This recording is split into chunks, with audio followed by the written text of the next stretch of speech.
Good morning, Steve Freed with the morning grain comments. Well, yesterday's grain trade for the first day of a new year was the second worst on record. Only 2013 was worse. I think the managed funds are looking at concern about demand. They're also looking at the possibility that South American weather, especially Brazil, has turned the corner and is going to at least halt any decline in the Brazil corn and soybean crop, and that they want to be short going into the beginning of the Brazil soybean harvest.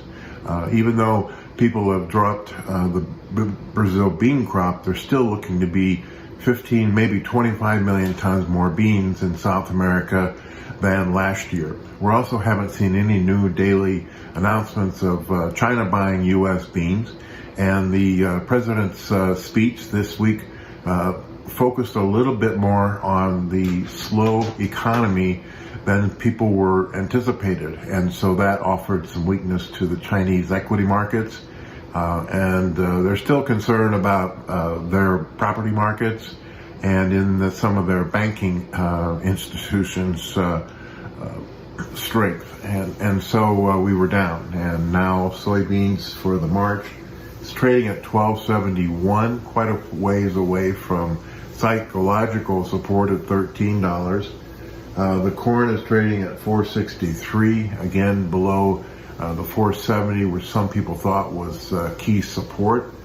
And wheat right hovering at just above $6 at $6.04 in Chicago. Stocks are lower, the dollar is higher. Crude has been all over $70, a low of $69.56, a high now of $71.19, as there continues to be increased tension in the Middle East, with Iran moving a warship into the Red Sea and many shipping companies deciding not to take the shortcut through the Red Sea and take voyage that are longer in term but maybe safer.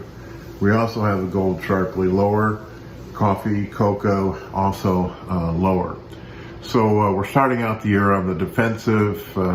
Some people estimate that farmers have about, let's say, 30% of their corn sold from last year's crop, and maybe 60 to 70% of the beans.